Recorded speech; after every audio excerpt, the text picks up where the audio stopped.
नमस्कार, आप देख रहे हैं उत्तर भारत और मैं हूं आप सभी के साथ आरती। तो चलिए बुलेटिन की शुरुआत करते हैं आज की बड़ी खबर के साथ। यूपी के अयोध्या दौरे पर पहुंचे केंद्रीय मंत्री अनुराग ठाकुर ने कांग्रेस पर आरोप लगाते हुए कहा कि 500 साल के इंतजार के बाद अयोध्या में राम मंदिर का निर्माण हुआ। राम मंदिर की प्राण प्रतिष्ठा में शामिल होने के लिए दुनिया भर से लोग आए। आज मुझे भी भगवान राम का आशीर्वाद लेने का सौभाग्य मिला। जब द्रौपदी मुर्मू देश की राष्ट्रपति बनी तो विपक्ष को यह पसंद नहीं आया। कांग्रेस चुनाव के दौरान झूठ फैलाने का काम करती रही है। जब यह स्पष्ट हो गया तो निमंत्रण वर्तमान और पूर्व राष्ट्रपतियों को भेजा गया था, तो राहुल गांधी का झूठ देश के सामने उजागर हो गया।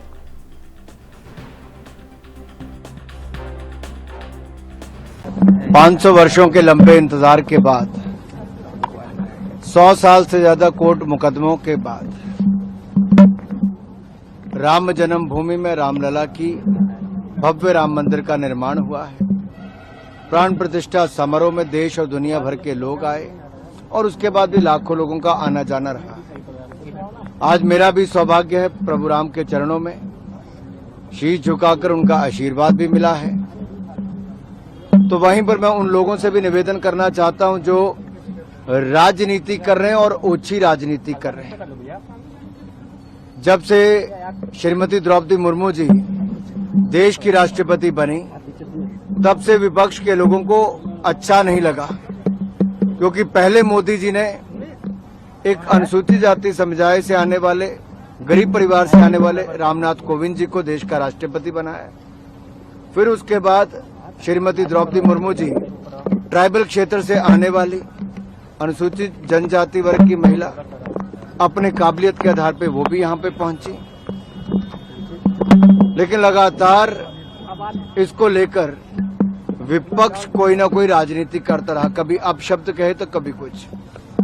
जब से चुनाव शुरू हुए तब से भय और भ्रम फैलाने का काम उन्होंने किया है और इस पे स्पष्ट तौर पे पता चलता है कि जब न्याय के अधिकारियों ने बोल दिया कि इनविटेशन निमंत्रण गया था पूर्व राष्ट्रपति जी को भी और वर्तमान राष्ट्रपति जी को भी, तो दूध का दूध पानी का पानी होता है। विपक्ष का चेहरा बेनकाब होता है। श्रीमान राहुल गांधी जी का झूठ एक बार फिर देश के सामने आता है। क्या वो अब भी राजनीति करने से बाज नहीं आएंगे? पहले ये लोग कहते थे रामलला हम आएंगे, मंदिर वहीं बनाएंगे, बीजेपी वाले कहते, लेकिन तारीख नहीं बताएंगे।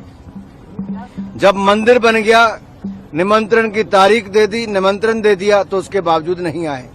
जितनी मर्जी चद्दर चढ़ा लें, आना प्रभु राम जी के चरणों में ही पड़ेगा।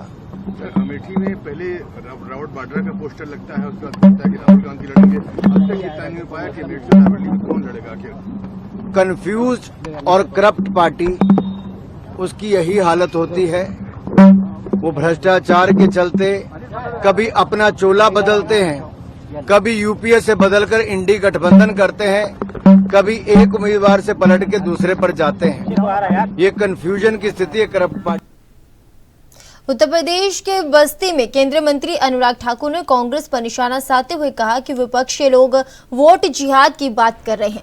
मैं उन्हें बताना चाहता हूं कि भारत का भविष्य जिहाद या फसाद से तय नहीं होगा। यह देश किसी फतवे या फरमान से नहीं बल्कि डॉक्टर भीमराव अंबेडकर के संविधान से चलता है। फतवा और जिहाद के दिन चले गए और लोग जागरूक हो चुके हैं। दिल्ली पर अब गोरी, गजरवी, लोधी या मुगलों का शासन नहीं है, बल्कि भारत के लोगों द्वारा लोकतांत्रिक रूप से चुनी गई सरकार है।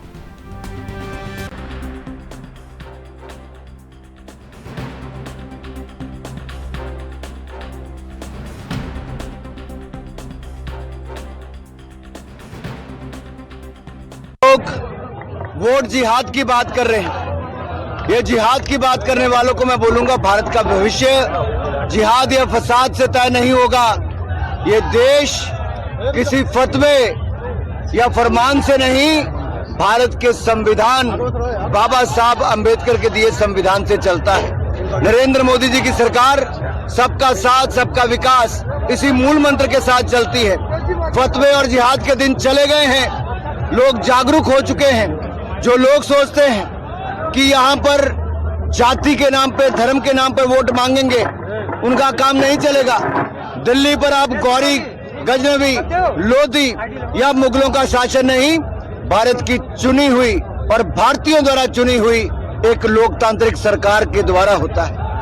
और पिछले 10 वर्षों में 25 करोड़ गरीबों को गरीबी रेखा से बाहर निकाला, 4 करोड़ पक्के मकान बनाए, अब 3 करोड़ पक्के मकान और बनाएंगे। 1 करोड़ बहनें लखपति दीदी बनी, अब 3 करोड़ बहनें लखपति दीदी बनेगी।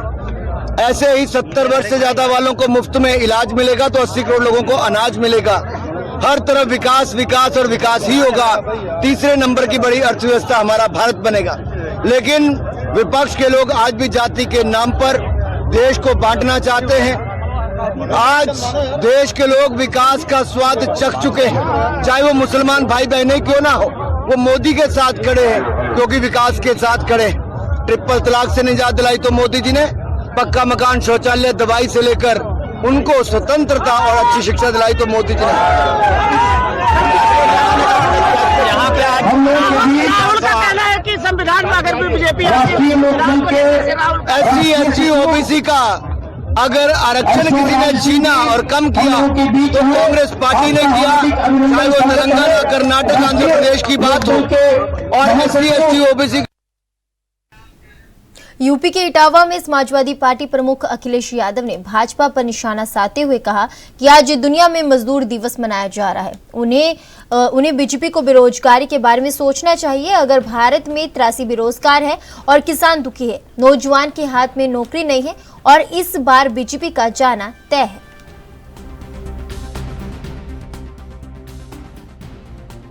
आप नौकरी दे नहीं सकते। आज 1 मई है, आज दुनिया में लेबर डे मनाया जा रहा है। उन्हें सोचना चाहिए कि जिन नौजवानों को उन्होंने बेरोजगार रखा है, और जो लेबर ऑर्गेनाइजेशन की रिपोर्ट है वो ये कहती है कि भारत में 83% लोग बेरोजगार हैं। अगर भारत में 83% बेरोजगार हैं और किसान दुखी है, नौजवान के हाथ में नौकरी नहीं है, पेपर लीक किया है, तो इस बार भारतीय जनता पार्टी ICU में जाएगी। और मई शुरू हो गई, भारतीय जनता पार्टी की विदाई होना तय है। फिलहाल रुकेंगे छोटे से ब्रेक के लिए। ब्रेक के बाद जल्द हाजिर होंगे।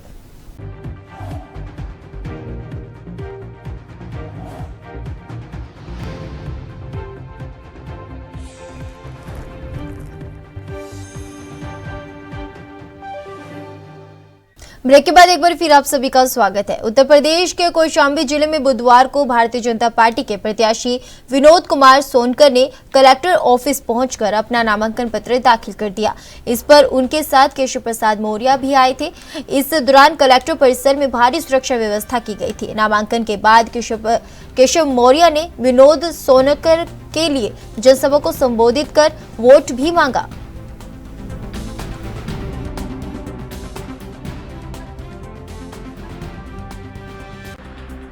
आरक्षण जब श्री राहुल गांधी जी के पिताजी नहीं खत्म कर पाए, उनकी दादी जी नहीं खत्म कर पाई, उनके दादी जी के पिताजी नहीं कर पाए, तो अब नरेंद्र मोदी जी के रहते हुए कोई आरक्षण खत्म नहीं कर सकता।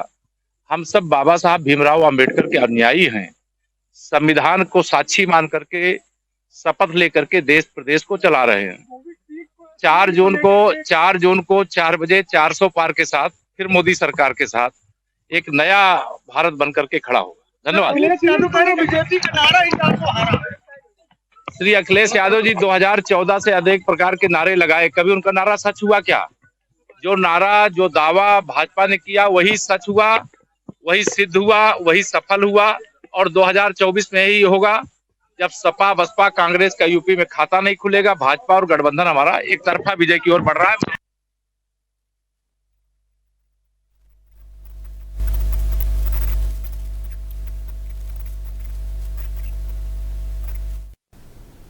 अयोध्या से भाजपा उम्मीदवार लल्लू सिंह ने अपना नामांकन दाखिल करने पर कहा कि उत्तराखंड के मुख्यमंत्री पुष्कर सिंह धामी हमारे नामांकन के लिए आए थे। भाजपा के कार्यकर्ताओं ने बहुत ही जोश के साथ नामांकन कराया है। भाजपा यहां भारी बहुमत से चुनाव जीतेगी।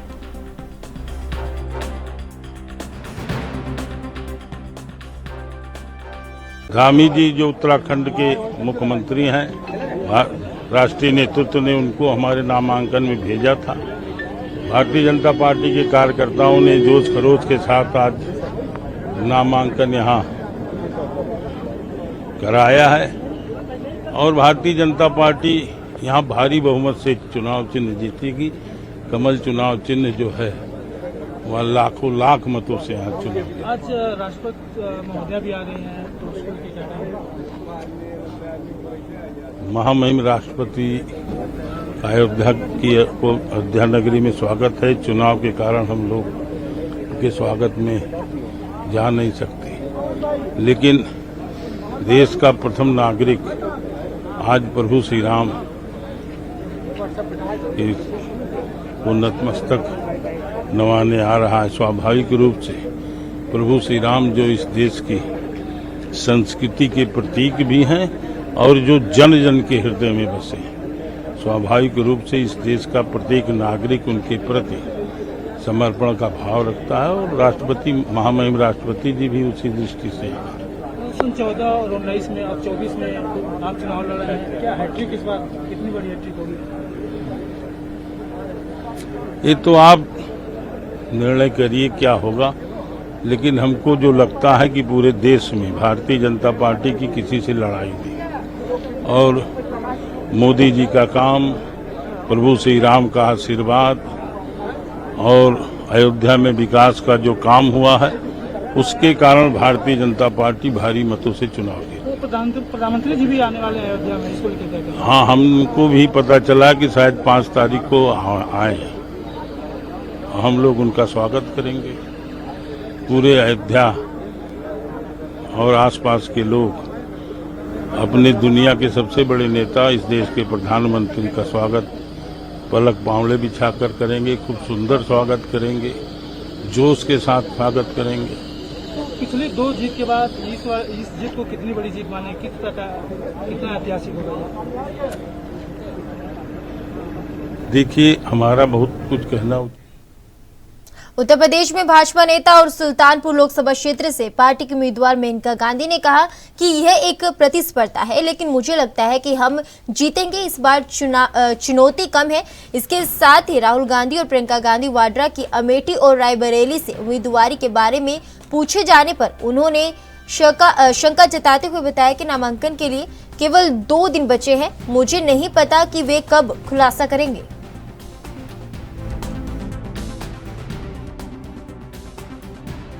Like to say how confident you are about this election, ma'am? Well, it's always a competition, and I think we will win. But let's see. Ma'am, इस बार कितनी बड़ी चुनौती है, क्योंकि पिछली बार 15,000 के आसपास आपके जीत का आंकड़ा था। 14,000। इस दफा चुनौती कम है। मैम, अमेठी और रायबरेली की सीट पर लगातार सस्पेंस बना हुआ है। कांग्रेस ने अपना पत्ता नहीं खोला है। क्या लगता है अमेठी पर गांधी परिवार का कोई व्यक्ति चुनाव लड़ना चाहिए? 2 ही दिन रह गए नॉमिनेशन के, कब? केंद्रीय मंत्री अनुराग ठाकुर ने कहा कि 500 साल के इंतजार के बाद अयोध्या में राम मंदिर का निर्माण हुआ। राम मंदिर की प्राण प्रतिष्ठा में शामिल होने के लिए दुनिया भर से लोग आए। मुझे भी भगवान राम का आशीर्वाद लेने का सौभाग्य मिला। जब द्रौपदी मुर्मू देश की राष्ट्रपति बनी तो विपक्ष को यह पसंद नहीं आया। कांग्रेस चुनाव के दौरान झूठ फैलाने का काम करती रही है। जब यह स्पष्ट हो गया कि निमंत्रण वर्तमान और पूर्व राष्ट्रपतियों को भेजा गया था तो राहुल गांधी का झूठ देश के सामने आ गया।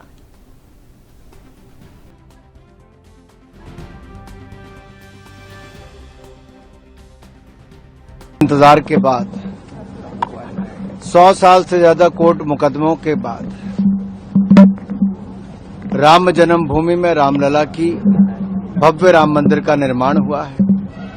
प्राण प्रतिष्ठा समारोह में देश और दुनिया भर के लोग आए और उसके बाद भी लाखों लोगों का आना जाना रहा।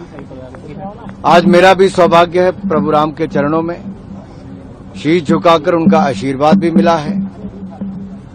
तो वहीं पर मैं उन लोगों से भी निवेदन करना चाहता हूं जो राजनीति कर रहे हैं और ओछी राजनीति कर रहे हैं।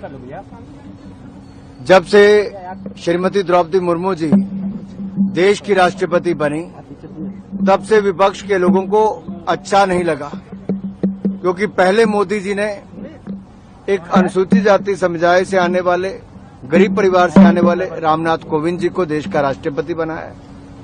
फिर उसके बाद श्रीमती द्रौपदी मुर्मू जी ट्राइबल क्षेत्र से आने वाली अनुसूचित जनजाति वर्ग की महिला, अपने काबिलियत के आधार पे वो भी यहाँ पे पहुंची। लेकिन लगातार इसको लेकर विपक्ष कोई ना कोई राजनीति करता रहा, कभी अपशब्द कहे तो कभी कुछ। जब से चुनाव शुरू हुए तब से भय और भ्रम फैलाने का काम उन्होंने किया है और इस पे स्पष्ट तौर पे पता चलता है कि जब न्याय के अधिकारियों ने बोल दिया कि इनविटेशन निमंत्रण गया था पूर्व राष्ट्रपति जी को भी और वर्तमान राष्ट्रपति जी को भी, तो दूध का दूध पानी का पानी होता है, विपक्ष का चेहरा बेनकाब होता है, श्रीमान राहुल गांधी जी का झूठ एक बार फिर देश के सामने आता है। क्या वो अब भी राजनीति करने से बाज नहीं आएंगे? पहले ये लोग कहते थे रामलला हम आएंगे, मंदिर वहीं बनाएंगे, बीजेपी वाले कहते लेकिन तारीख नहीं बताएंगे। जब मंदिर बन गया, निमंत्रण की तारीख दे दी, निमंत्रण दे दिया, तो उसके बावजूद नहीं आए। जितनी मर्जी चद्दर चढ़ा लें, आना। हमीरपुर में दिन दिहाड़े महिला के साथ टप्पेबाजी देखने को मिली। सोने के गहने को उतरवाकर बदमाश युवक फरार हो गए, जिसके बाद पीड़ित महिला तहरीर लेकर सदर कोतवाली पहुंची। ये पूरा मामला सदर कोतवाली इलाके के वीआईपी रोड का है।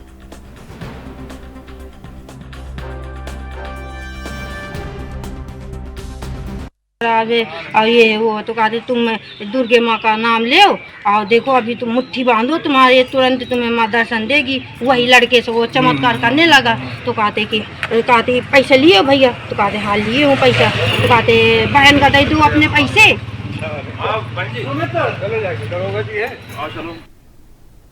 फतेहपुर में सुकन्या योजना में लाखों का गबन का मामला सामने आया है, जहां पोस्ट मास्टर पर आरोप लगाए गए हैं। 1 दर्जन खाताधारकों ने थाने में हंगामा किया, जिसके बाद पुलिस पोस्ट मास्टर से पूछताछ में जुटी।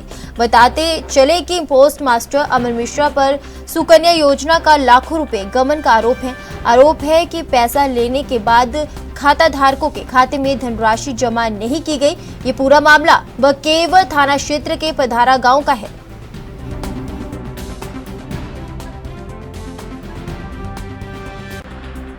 ठीक है, ये अभी सूचना नहीं जाएगी, ये हम पहले रिकॉर्ड देखेंगे इसका जाके। कहाँ?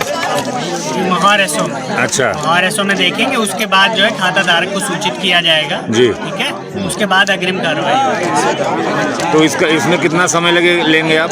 समय देखिए, खाते जिस हिसाब से निकलेंगे उस हिसाब से समय आएगा। जैसे एक खाते में पहले पत्राचार होगा, हाँ, और जिनका रिकॉर्ड लाया जाएगा, फिर इनसे एप्लीकेशन लिखवाई जाएगी पूर्ण रूप से कि इतने खाते हमारे ऐसे थे, उसमें इतना पैसा जमा हुआ है, उनको पासबुक नहीं दी गई या इतना पैसा हमारा सिर्फ दिखा रहा है। उसके बाद जो है इनसे क्लेम फॉर्म भरवाया जाएगा, इतना पासबुक में होगा उस हिसाब से। उसके बाद जो है अग्रिम कार्रवाई धीरे धीरे बढ़े। वो तो ठीक है, लेकिन जिनके पास पासबुक नहीं दी गई, जिनको, उनका क्या? उनके खाते नोट करके और उसके बाद उसकी जो है FIR करवाई जाएगी।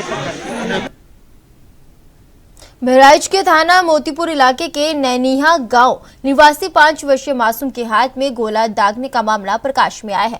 आपको बताते चले कि 5 वर्षीय मासूम अमित के घर में बगल में बारात आई हुई थी, जिसमें बच्चा गोला उठाकर दागने चला गया और धोखे से अचानक उसके हाथ में गोला लग गया। परिजनों द्वारा बच्चे को इलाज के लिए बहराइच मेडिकल कॉलेज में भर्ती कराया गया, जहाँ उसका इलाज जारी है।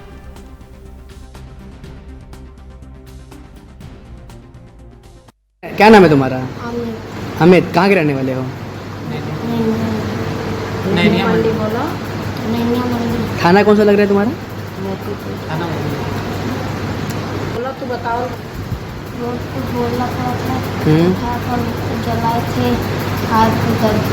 हाथ में लग गया। कहाँ से गोला उठाए थे? अच्छा, क्या था? फिलहाल के लिए उत्तर भारत में मेरे साथ बस इतना ही। अब बने रहे ANB न्यूज के साथ। नमस्कार।